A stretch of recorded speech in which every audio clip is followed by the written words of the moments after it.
복과 저주를 너희 앞에 두었다. 여기 두었다라고 사실 했지만 노텐이더라고. 주다. 자, 내가 복과 저주를 너희 앞에 주었다는 거야. 브라카 네 클랄라. 너희 눈앞에 보도록 너희 눈앞에 놓여졌다는 거죠. 우리 눈앞에 보도록 우리 눈앞에 놓여진 과 축복이 있고 저주가 있다. 이 두 가지 중에 어떤 걸 선택하느냐, 생명을 선택하느냐, 사망을 선택하느냐, 복을 선택하느냐, 저주를 선택하느냐, 이런 이야기를 하다가 제일 처음은 사실 우상 숭배를 꺼낸 거잖아요. 그 전에 이 땅에서 행해주고 있었던 모든 우상과 관련된 걸 아껴보지도 말고, 긍휼히 보지도 말고, 덮어 숨기지도 말고, 용서도 하지 말고 다 없애버리고 죽여버리고 끝장내버리고. 근데 이런 근원을 차단시키는 게 되게 중요한 것 같아요. 구멍이나 근원을 차단시키지 않은 채 아무리 해봤자 결국 또 유입이 되고 또 들어오게 되고 힘과 에너지만 낭비하고 근원 자체를 차단하지 않으면. 저는 거꾸로 이제 생각을 해봤는데요. 요한복음 먼저 좀 봤는데 그 배에서 생수의 강이 흘러나리라. 여기에 성경의 이름과 같이라고 돼 있어요. 근데 성경은 어디를 인용했길래 생수가 흐르는 내용은 많아. 근데 그 배에서 생수가 흐른다라는 건 성경이 없거든. 아무리 찾아봐도. 근데 예수님은 너무 확고하게 성경에서 말했던 것처럼 나를 믿는 자는 그 배의 생수의 강들이 생명의 물의 강들이 이렇게 하는 게 낫겠죠. 생명의 물의 강들이 흘러나겠다 이렇게 했는데, 그러면 생수가 흐르는 거에 대한 성경 이야기는 많은데 그 배에서라는 말 자체 성경에 그 자체는 없다는 거지. 일단 헬라어에서의 이 배에서의 코일리아라는 말은 육신적인 배, 뭐 윗배도 있고 아랫배도 있고, 그래서 윗배는 주로 이제 물과 음식이 들어가는 배고 아랫배는 이제 그 다시 나가는 배고, 그리고 또 이 코일라라는 배의 개념은 여성의 입장에서 여성의 배는 자궁이잖아요. 그래서 태아가 임신되고 생명이 임신되어지고 그 임신된 태아가 거기서 영양 공급을 받고 자라서 태어나기 전까지 머물다가 생명이 잉태되는 장소가 또 이 배라는 거죠. 이제 이 물질적인 의미였지만 이거는 좀 더 내면적인 의미로 보면 사람의 가장 깊은 내면, 그 사람의 가장 중심이 바로 배라는 거죠. 원래 이제 헬라어로는 이 어근은 속이 비어있는 장소라는 게 원래는 첫 어근이래요. 히브리어로 번역된 신약 성경에 이 배를 뭐라고 했냐 보니까 두 가지가 있더라고요. 미, 케레브. 케레브의 여러 뜻이잖아요. 가깝다, 가깝게 나아가다. 그 다음에 싸우고 전쟁이 일어나다, 배틀. 막 전투가 일어나다는 뜻도 있는데, 이것은 케레브는 인사이드라는 뜻도 있거든요. 내면 깊은 곳이라는 뜻이 있는 거죠. 한 히브리어 신약 성경은 이걸로 바꿔놨고, 또 한 히브리어 성경은 베텐이에요. 그냥 말 그대로 배인 거예요. 둘 다 어떤 공통적인 점은 뭐냐면, 뭔가가 유입되기도 하고, 뭔가가 나가기도 하는, 들어오기도 하는 장소, 또 나가기도 하는 장소이고, 센터라는 거예요. 중심이라는 거예요. 그 사람의 중심이고, 그리고 이 장소에서는 생명이 잉태되어지는 그런 장소이라는 거. 사람을 땅으로 성경에 생각하잖아요. 사람을 땅으로 봤을 때 사람의 중앙은 어디냐? 배잖아요. 땅의 중앙은 어디야? 성경에서? 에덴 동산의 그 동산인 거야. 근데 이렇게 보면 그 배에서 생수의 강이 흘러나리라는 이 그림 자체, 배에서 생수의 강들이 막 흐르는 이 그림은 뭐하고 무슨 그림과 딱 똑같다면 에덴 동산하고 그림이 똑같은 거예요. 그리고 창세기에도 보면 그 동산의 중앙에 이르게 있죠. 그 동산 중앙에 그 생명나무도 있고 선악을 알게 하는 나무도 있다는 거죠. 거기에는 생수의 강들이 흐르고 있는 이런 이미지들이 땅에 대한 에덴 동산에 대한 이미지가 똑같이 뭐하고 되냐면 사람의 중심과 사람이 에덴 동산으로서 이 기능을 할 때 그 사람의 에덴 동산 중에서도 그 동산의 중앙은 어디냐? 배라는 거예요. 그런데 그 배에서 생수의 강이 흘러나는 이 그림이 이제 에덴 동산에서 네 강이 흐르는 그런 그림들하고 이미지가 같고, 에덴 동산에 네 강만 이야기되지 않잖아요. 사실은 창세기 2장에 에덴에는 강이 4개 있는 게 아니라 5개 있잖아요. 하늘에서 내려오는 강이 하늘 에덴에서 땅으로 그 동산 중앙에 땅 중앙으로 흘러내리는 강이 하나 있었고, 또 거기서 또 네 강은 땅에서 흐르는 네 강이고. 근데 이런 개념으로 볼 때 우리 이제 그 배에서 생수의 강이 흘러나리라. 이게 이제 그 다음 절에 보면 요한복음 7장 39절에 보면 이는 그를 믿는 자들이 받을 성령을 가리킨다는 거예요. 그러니까 하늘로부터 그 성령이 그 사람의 중심인 배에 흐르고, 마치 하늘 에덴에서 땅 동산에 강이 흘렀듯이, 그리고 그 생수의 강이 흘러 들어온 그 사람의 배에서부터 다시 생수의 강이 흘러나가는 거죠. 나에게도 흘러 채우지만 주변에게도 흘러 채우고 흘러가는 거죠. 그렇다면 이제 여기서 말하는 건 뭐냐면 무엇이 흐르느냐, 생명에 속한 것이 흐르느냐, 사망에 속한 것이 흐르느냐, 생명의 강들의 흐름이 생기느냐, 아니면 생명에 속하지 않은 것들이 흐르느냐. 모든 사람은 그 존재 자체가 뭔가를 흘려보내고 있다는 거죠. 그리고 흘려보낼 때 어떤 사람은 머리에서 뭔가가 흘러나가는 사람입니다. 어떤 사람은 이 가슴에서 뭔가를 흘려보내는, 에너지를 흘려보내는 거예요. 우리가 이제 자꾸 이렇게 영성생활을 하다 보니까 그냥 이건 눈치를 넘어선 눈치 그 이상의 어떤, 이게 이 사람이 옆에 있기만 해도 흐르는 게 느껴지잖아. 아, 이 사람에게 지금 생명에 속한 것이 흐른다. 갑자기 이 순간에 저 사람이 갑자기 아주 예상치도 못했는데 갑자기 왜 어두운 게 흐르지? 사망에 속한 것이 흐르지? 뭐 이런 것들이 자꾸 감지가 되는 것 같아. 순간순간 바뀌는 것 같아. 동시에 흐르기도 하고, 생명이 막 흐르다가도 갑자기 확 바뀌어가지고 사망이 흐르기도 하고. 근데 이런 것들이 좀 구분되는 것 같아요. 머리에서 흐르는 게 있어. 그리고 가슴에서 흐르는 게 있고 배에서 흐르는 게 있어. 근데 머리에서 흐르는데 사실 이게 정말 그 사람의 가장 깊은 곳에서부터는 성령 생수로부터 흐르는 건 아니고, 근데 스스로는 착각할 수 있죠. 나 이건 생명에 속한 거야, 진리에 속한 거야 라고 하지만 사실은 그게 진리라는 게 실제잖아요. 실제라는 것은 존재한다라는 거거든요. 존재한다. 근데 실제의 반대는 뭐냐면 허상이고 그림자인 거예요. 근데 이 머릿속에서 흘러가는 것들이 있는 거죠. 나를 먼저 채웠겠죠. 머릿속에서 뭔가 나에게 어떤 흐름들이 있었겠죠. 그리고 그게 또 주변에 흘러가겠죠. 이거는 그 배에서 생수의 강이 흐르는 게 아니라 그 머리에서 어떤 흐름이 흘러가는 거죠.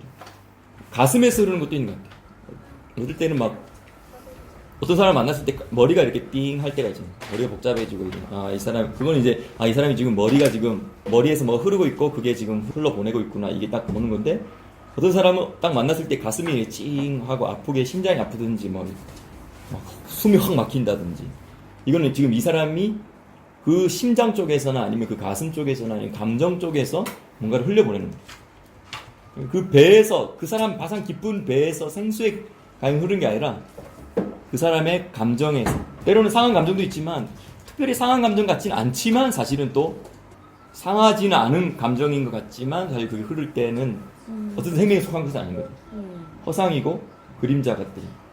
그래서 배라는 말이 이제 가장 깊은 곳이라는 의미로 볼 땐 자기가 나의 가장 깊은 곳은 어디냐라고 스스로 인식하는 게 되게 중요한 것 같아요. 나의 가장 깊은 곳은 어디냐. 그리고 나는 지금 무엇을 흘려보내고 있느냐. 지금 내가 어떤 걸 흘려보낼 때 그 흘려보내는 그 근원이 어디냐. 이 머리냐, 가슴이냐, 배냐. 이 차이, 이거에 대한 차이는 엄청난 것 같아요. 똑같은 것이 있어도 사실 이게 지금 출원이 이게 영으로부터 출원한 것과 머리로부터 출원한 것과 가슴으로부터 출원한 것은 듣는 자들, 주변에 있는 자들의 느낌과 주변에 있는 영적 분위기가 너무 달라지는 거예요. 근데 이 근원을 바꾸지 않으면, 근원을 바꾸지 않은 채, 근원의 물줄기를 바꾸지 않은 채 우리가 뭔가 만들어내려고, 그래도 물줄기를 완전히 퍼센티지를 이쪽으로 많이 옮기지 않은 채 우리가 좋은 산출을 해내고 좋은 결과를 내려고 했을 때는 사실 이게 우리 스스로 미혹되는 것 같아요. 내 안에 거짓 선지자와 내 안에 꿈꾸는 자들이 있을 수 있는 거죠. 내 밖에 거짓 선지자가 있는 게 아니라 내 안에. 그것이 사실 우상숭배거든요. 근원을 내가 내 속 깊은 곳에 두지 않고 내 마음에, 내 심장에, 내 가슴에 내 근원을 두고 그것서부터 흘러나가게 하는 것 자체가 사실은 그게 우상숭배거든요. 그리고 머리에서 흘러나가게 하는 것 자체가 우상숭배거든요. 왜냐하면 지금 계속 신명기에서 하마콤 이야기하잖아. 다른 데서 예배드리지 말라는 거죠. 딱 그 중앙에서만 예배드리게 하고 다른 장소에서는 예배드리지 못하게 철저하게 계속 막는 거야. 그게 생명을 흘러가게 하는 게 아니고 결국 사망을 흘러가게 하는 거고, 결국은 너 잘 되는 게 아니고 그건 저주가 너의 삶에 흐르게 하는 것이다. 이거 이제 계속 이야기하는 거죠.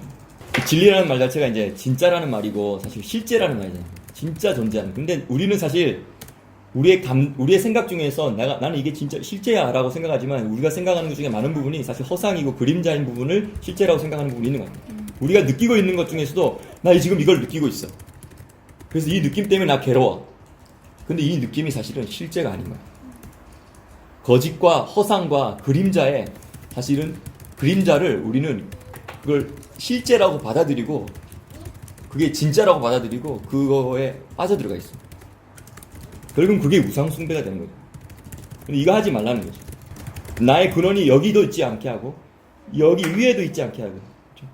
나의 근원이 어디 있게 나의 근원을 나의 출처를 어디 있게 만드느냐 이게 지금 사실 신명기에서 이야기하는 게 하마콤. 다른 데 있지 말고 그 장소에 있게 하라. 그 장소에서만 경배의 행위가 있게 하라. 한동안 제가 중국에 있을 때 그런 거 많이 했거든요. 사람들이 느끼는 감정 중에서도 사실은 사람들이 어떤 걸 느낄 때 그 사람의 입장에서는 그게 진짜거든. 나 이걸 느끼고 있거든. 근데 이 느낌이 진짜 같아. 근데 이렇게 가만히 들여다보면 사실은 내가 밖에서 보면 그 사람 느끼고 있는 거 사실 진짜 아니야. 가짜와 그림자와 허상에 빠져 있어. 근데 그 사람은 절대 내가 지금 느끼고 있는 걸 사실이라고 믿지 허상이라고 받아들이는데 시간이 너무 걸리고 평생 그걸 못 벗어나는 사람도 있더라고. 그 안에 빠져 있는 거지. 그게 사실 우상숭배지. 이게 왜 이러냐? 이건 가나안 땅을 일곱 족속을 철저하게 쫓아내지 않고 남겨뒀기 때문에 결국은 그런 것들이 계속 들어오는 거야. 영향을 미치고. 사실 난 저번에 그 바퀴벌레 나오는 이 사건이 저는 개인적으로는 되게 저 개인적으로 영적인 것들과 많이 막 적용이 많이 됐어요. 이 들어오는 것들을 출입구를 안 막고 아무리 여기서 방역을 해도 돈만 낭비고 에너지만 낭비고 나중에 그러면 결국은 나는 했는데 안 된다라고 생각하고 그 다음에 질리는 거야. 지긋지긋한 거야. 그 다음 단계는 이것이 싫은 거지. 그럼 나는 이것을 버리게 되는 거지. 근데 이걸 하나님이 준 건데 하나님이 약속으로 준 건데 내가 노력해도 안 되니까 나는 이걸 떠나버리는 거야. 내가 버리는 거야. 그러면 이제 누가 차지해? 내가 야라시 못하니까 다른 것이 야라시 해보셔 들어오겠죠. 그래서 문제의 근원은 출처를 분명히 막아버리는 거야. 좀 피곤하더라도 힘들더라도 싸우더라도 에너지가 들더라도 아껴보지 말고 불쌍히 여기지 말고 덮어두지 말고 가려두지 말고 그것을 처리하는 거죠. 그래서 이 내 안에 흐르는 것이 뭔가를 빨리 감지해내고 나도 사실 어둠이 흘러내릴 때 있잖아요. 근데 그럴 때 그 초반에 흐르는 그 순간만큼은 퇴치를 못할 수도 있잖아요.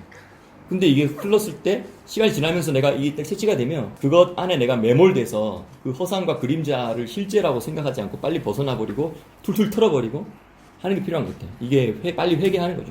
빨리 돌이키고. 근데 그래서 이제 요한복음에 보면 너희도 미혹되었느냐 이러잖아. 바리새인 입장에서는 자기들이 지금 미혹이 당해서 지금 자기들이 지금 그래 되는 거는 진리를 찾아서 진리를 발견하고 진리를 보고 이게 진리인 것 같다라고 말하는 사람을 향하여서 뭐라 말하면 너희 미혹됐냐 이러는 거죠. 그리고 당국자들이나 바리새인들 중에 그를 믿는 자가 있느냐 이 말은 뭐냐면 주류 중에 그렇게 생각하는 사람이 있니? 다수 중에 그렇게 생각하는 사람들이 있니? 이런 거야. 주류가 항상 옳은 게 아니잖아요. 다수가 항상 옳은 게 아닌데 현재 보편적이라고 생각하는 게 다수가 항상 옳은 게 아닌데 그런 주류의 입장으로 그들이 이렇게 하는 거죠. 당국자들이나 바리새인 중에 그를 믿는 자가 있냐? 주류가 안 믿는데 그게 사실이냐? 그게 받아들일 수 있냐? 그게 진리일까? 다수와 주류가 잡고 있는 권세와 권력인 것 같아. 그들이 그걸 꽉 잡고 있는 거죠. 그러니까 자기들이 잡고 있기 때문에 이게 사실이고 이게 진리고 이게 맞다라고 하는 거예요. 그러면서 어떻게 이야기하면 율법을 알지 못하는 이 무리는 저주를 받은 자로라고 이 마음까지도 확 우리도 격해지고 우리 안에 어떤 깊은 어떤 것들이 딱 건드려지면 근데 그게 이제 내 안에 있는 사실 어둠이거든. 내 안에 있던 어떤 내 안에 있는 파운데이션이거든. 그리고 내 안에 있는 어떤 근원이거든. 근데 내 안에 있는 이 근원이 그 근원이 건드리면 두 가지 반응이 있는 것 같아. 그래 맞다. 와, 내 안에 이런 근원 잘못된 근원이 있었구나. 이거 빨리 바꿔야지 하면서 이렇게 하는 경우가 있지만 주류에 속한 것으로 내 근원이 이미 내 안에서 주류를 잡고 있잖아. 그러면 그것이 건드려지면 어떻게 되겠어요? 분노와 저주의 말이 튀어나옵니다. 나는 맞는데 너 지금 틀린 거 이야기한다. 나는 너를 저주한다. 너는 너무 저주스럽다. 하면서 이 에너지가 막 나오는 거야. 근데 그 순간 그 에너지만큼은 정말 생명의 에너지가 아니거든. 근데 그 순간만큼은 내가 이제 생명에서 떠난 사망에 속한 것으로 완전히 사로잡힌 채 나는 그걸 쏟아붓는 거야. 그걸 흘러나가게 하는 거지. 그때 이제 니고데모가 들어와서 이야기하잖아. 우리 율법은 사람의 말을 듣기 전에 판단하고 그가 행한 것을 알기 전에 판결하느냐, 확인도 하지 않고 정확하게 사실 파악도 하지 않고 어떻게 이렇게 말하느냐라고 딱 하는 순간은 뭐냐면 니고데모가 바라본 건 이거지. 너희들이 지금 말하고 있는 것 중에 사실은 사실 파악이 안 된 것도 있고 실제가 아닌 것도 있다. 그리고 그치 되게 너가 지금 너희들이 파악하는 것 중에는 허상인 것도 있고 거짓말도 있을 수 있고 그림자인 것들도 있다.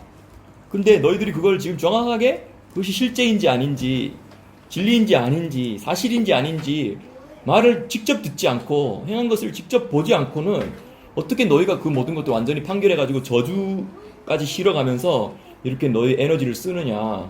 우리가 배우는 율법이 연구하는 율법이 그런 걸 가르치느냐 하고 딱 말했을 때 어떻게 말하냐면 너도 갈릴리에서 왔니? 이런 거야. 이 말은 뭐냐면 너도 그 부류니? 비슷한 거 보니까 너도 똑같구나 이거야. 근데 이게 지금 사실은 전 세계적인 흐름인 것 같아. 비슷하면 같은 거야. 나도 이제 분별 이야기하다가 우리 이야기했잖아요. 비나 비슷하면 같은 거라고 생각하고 그 다음 단계 뭐냐 분류를 하는 거야. 아 너는 이쪽 분류 너는 저쪽 분류. 아니, 사실 우리도 계속 이런 부분들을 당하고 있는 것 같아요. 근데 예수님도 당했듯이 소수였던 예수님, 그렇죠? 비주류였던 예수님도 이 땅에서는 비주류였고 마이너리티였던 예수님도 당했듯이 사실 우리가 끊임없이 우리가 분류됨을 당하는 거야. 누구로부터 너도 그 부류냐? 라고 하면서 분류됨을 당하는 거야. 그거는 스스로 주류라고 생각하는 사람들이 벌이는 악함이겠죠. 그러면서 상고해보라. 갈릴리에서 선지자가 나지 못하느니라 라는 이 말을 했는데 이건 정말 단순한 원리잖아. 확인을 안 한 거거든. 예수님이 갈릴리에서 태어났다라고 생각하는 추론이잖아. 갈릴리에서 사역하기 때문에 예수님은 갈릴리에서 태어났고 그러니까 갈릴리에서 선지자가 태어날 수 없다라는 이런 잘못된 논리가 단순한 원리를 적용해서 잘못된 원리를 가지고 분류 작업을 한 거야. 그리고 분류를 해서 오류를 범하고 있지만 스스로는 확신에 찬 거지. 이런 스스로 확신에 찬 자들이 가진 확신? 이게 얼마나 이들이 미혹되었나를 오히려 반증해주고 있고 이들이 얼마나 진리에서 뭔가를 반증해주고 있고 얼마나 이들이 지금 잘못된 것을 불회한 거야. 그러면 그걸 보다가 그들 안에 아인, 바브, 라메드 그들이 생각하는 권세에 그들이 눈이 잡혀버린 거죠. 신명기 12장에 보니까 그 땅에 1장 1절 2절에 보면 그 땅에 들어가서 가장 먼저 지켜 행해야 될 규례와 법도 중에 가장 먼저 지켜야 될 게 뭐냐면 모든 것을 물언하고 파멸하라는 거예요. 그 땅에 속한 것은 다 파멸하라. 그 땅의 문화, 그 땅의 일곱 족속, 그 땅이 그 전에 하던 모든 것들은 다 파멸시켜버려야 돼. 문을 다 닫아버려야 돼. 다 끝장내버려야 돼. 그리고 나서 뭐 이야기하냐면 중앙에서만 경배의 행위가 있게 하라는 거예요. 이걸 계속 반복하는 거예요. 다 막고 그 자리에서만, 다시 말하면 그 배에서만, 그 중심에서만 흘러감이 있게 하고 그 중심 아닌 다른 곳에서는 흐르는 것을 만들지 말라는 거예요. 그 중앙에서만, 그 장소에서만 너희 하나님이 정하신 그 장소, 너희 하나님께서 택하신 그 장소, 택하실 장소, 또한 택하신 장소, 그 이름을 두시려고 택하신 곳에서 계속 나오거든요. 그곳에서 경배 행위가 그곳에서만 있게 하라는 거예요. 이 말은 뭐냐면 그곳에서만 출원이 되게 하는 거지. 그곳만 근원이 되게 하는 거지. 그래서 그곳에서 하늘이 연결되어서 온 그 생명만 흐르게 하라. 이거 우리 그 호크마 이야기했잖아요. 호크마가 예루살렘의 성전에서 가장 왕성하게 자라기 시작하고 가지를 뻗기 시작하고 열매 맺기 시작하고 향기를 내기 시작했다는 거죠. 그 근원에서 나온 지혜만 발생되게 하고 향기를 내게 하라. 머리로부터 말고 가슴으로부터 말고 그 배에서만 생수의 강이 흐르는 그거 되게 하라. 아니, 모든 게 경배 행위잖아요. 보면 너의 번제와 희생과 11조와 선의 거제와 서원제와 낙헌 예물과 우양에 처음 나온 것들을 전부 하마콤에서만 드리라. 다른 장소에서는 하지 말게 하라. 이게 지금 내게 엄청 반복되어서 초점 맞추는 거예요. 그리고 12장 13절에도 너는 삼가서 너에게 보이는 아무 곳에든지 번제를 드리지 말고 오직 너희의 한 지파 중에 여호와의 택하실 그 곳에서 너는 번제를 드리고 또 내가 너에게 명하는 것을 거기서만 행하라는 거죠. 다른 곳에서 하지 말라. 이게 되게 중요한 것 같아요. 다른 곳을 근원으로 삼지 말라. 다른 곳에서부터 시작된 것을 흐르게 하지 말라. 너 안에 흐름을 만들지 말고 그것을 흐르게도 하지 말라. 다른 곳이 너의 중심이 되게 하지 말라. 다른 곳이 너의 근원이 되게 하지 말고 다른 장소가 너의 근원이 되게도 하지 말고 그 근원이 되게 한 그 장소에서 경배의 행위가 있게 하지도 말고 우상숭배. 그리고 그 근원에서 흐르는 것을 흐르게도 하지 말라. 내가 너에게 준 것만 흐르게 하라. 내가 너에게 허락한 장소에서만 흐르게 하라. 이것이 흐르다라는 것이 곧 나흘라잖아요. 이것이 곧 유업인 거예요. 그래서 그 다음 절에 12장 8절인가요? 거기 보면 이 땅에 들어오기 전에는 각기 소견대로 했단 말이야. 왜냐하면 이 땅에 들어오기 전에는 예루살렘의 중앙 장소를 아직 가까이 가지도 못하고 접근하지도 못했던 시대에는, 광야 시대에는 하나님이 허락해 준 것 같아. 그냥 아직은 그때가 오지 않았고 그 땅을 밟지도 않았고 그 땅에 들어가지도 않았으니까 그 상태에서 예루살렘에 들어오지도 않았는데 예루살렘에서 예배 드릴 수 없잖아. 그때는 아직까지는 중앙 집권 상태가 아니었기 때문에 허락해 준 때인 것 같아. 그래서 그때는 땅에 들어오기 전에 각기 소견대로 하였거니와 너희가 거기서는 그 땅에 들어가서는 소견대로 하지 말고 어떻게 하라면 그 땅의 그 중앙에서만 예배드리고 그 중앙 이외의 장소에서는 하지 말라는 거죠. 그러니까 이게 이 땅에서와 이 땅 밖에서의 무게감이 다른 거예요. 그래서 신명기 12장에서 그 이야기를 쭉 하다가 13장에서 선지자나 꿈꾸는 자가 일어나서 이적과 기사를 너에게 보이고 너가 본래 알지 못하던 다른 신들을 우리가 따라서 섬기자라고 하면 이적과 기사가 그 말대로 이루어질지라도 그런 흐름이 생기더라도 그 흐름의 근원이 무엇인지 분별하고 하지 말라는 거죠.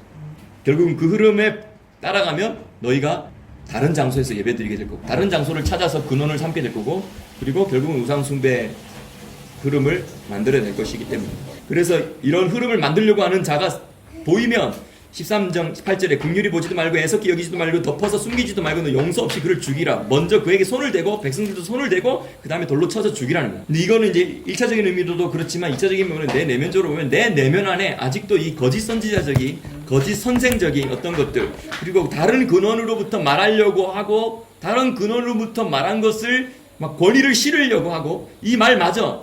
이거 사실이야. 진짜야. 내가 경험하고 내가 느끼는 거 이게 진짜야. 내가 생각하고 이건 내 생각으로 지금 들어오고 있는 감지되고 있는 거 이게 진짜라고 하면서 우리가 붙들고 있는 그거 이게 사실 내 안에 있는 거짓 선지자하고 꿈꾸는 자이거든. 이것이 있다면 이거 긍휼히 보지도 말고 애석히 여기지도 말고 덮어서 숨기지도 말고 용서 없이 죽여버리는 거예요. 손을 대래. 공개적으로 죽이라는 거예요. 혼자서 할 수 없어요. 그래서 이것이 너는 손을 대고 너가 먼저 손 대고 그 다음에 백성이 다 손 대고 돌로 쳐 죽이라는 것은 뭐냐면 이거는 그냥 너가 스스로 깨달았기 때문에 스스로 은밀히 이렇게 해결한다고 이게 은밀히 해결되는 게 아닌 거예요. 이거는 공개적으로 해결하는 거죠. 퍼블릭하게. 그래서 14장에서는 무엇을 또 레위 11장과 똑같이 무엇을 먹느냐, 무엇을 섭취하느냐, 무엇을 받아들이느냐가 중요하기 때문에 이제 그것을 이야기하고. 사실 우리가 하마콤이라는 거 생각하는 우리의 이 베텐이라고 생각하는 이 배라는 장소, 우리의 중심이라는 장소는 아까 말했듯이 유입되는 장소잖아요. 물도 음식도 여기로 다 들어가요. 소화되고 또 나가기도 하고. 그러니까 여기에 우리 중심에 무엇을 받아들이고 먹느냐, 마시느냐는 너무 중요한 거예요. 결국 근데 이사야서 55장에 보면 물로 나오라 값없이 생수이신 그분을 마시라. 이 이사야서 우리가 저번 주에 읽었던 11장 앞절에 보면 사실 여기에는 11장 11절에 이런 거 있잖아요. 하늘에서 내리는 비를 흡수하는 땅. 이게 에벤 슈디아거든. 에벤 슈디아. 기초석, 파운데이션 스톤. 히브리 말로 에벤 슈디아라고 하죠. 슈디아라는 말 중에 두 가지 의미가 있는데 기초라는 말도 있고 마신다라는 뜻이 있잖아요. 마시는 돌.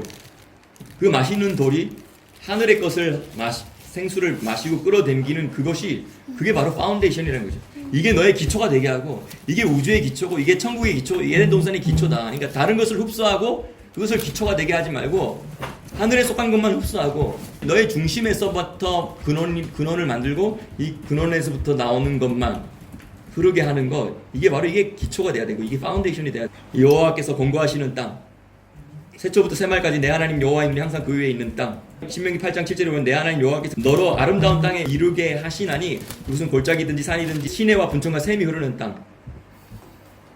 이사야서 55장에 말하는 다윗에게 영원한 언약이랬잖아요. 영원한 언약이 브리트 올람이더라고요. 근데 이게 브리트 올람 해놓고는 바로 하세데이 다비드 하네에마님, 믿을 만한, 신뢰할 만한 다윗의 은혜라고 했지만 이것은 헤세드죠. 다윗이 정말 이 역할을 잘했던 것 같아요. 그 배에서 생수의 강이 흘러가게 하는 이 역할을 너무너무 잘했던 사람이 다윗이고요. 하나님 입장에서 야, 이만큼 하늘에서 흐르는 생수의 강을 받아들여서 그것을 땅에 흐르게 해줬던 사람은 야, 너만큼 이렇게 해줬던 사람 없다. 몇 번 좀 다른 게 흐르도록 한 적도 있지만, 신명기에서 그 다음에 또 절기 이야기하는데 이 절기도 사실 전부 다 이것과 관련된 것 같아요. 이 하늘과 땅이 연결되어서 생수가 흐르게 하는 그 하나님의 시간들, 우리가 이 하나님의 패턴들 안에 있을 때 우리는 세초부터 세말까지는 사실 연초부터 연말까지 뜻이잖아요. 그러니까 한 해 시작과 한 해의 끝이 또 반복되면 또 이게 계속 가는 거니까 우리의 한 해의 시작과 한 해의 끝이 하나님의 시간과 절개 안에 있을 때 우리는 하늘에서 내리는 비를 흡수하는 땅이 되고 우리의 삶의 곳곳에서 샘과 시내가 흐르고 하는 우리의 삶이 되고, 이것이 바로 그 배에서 생수의 강이 흘러나는 그림이 아닌가. 그것이 곧 또한 에덴 동산이 아닌가.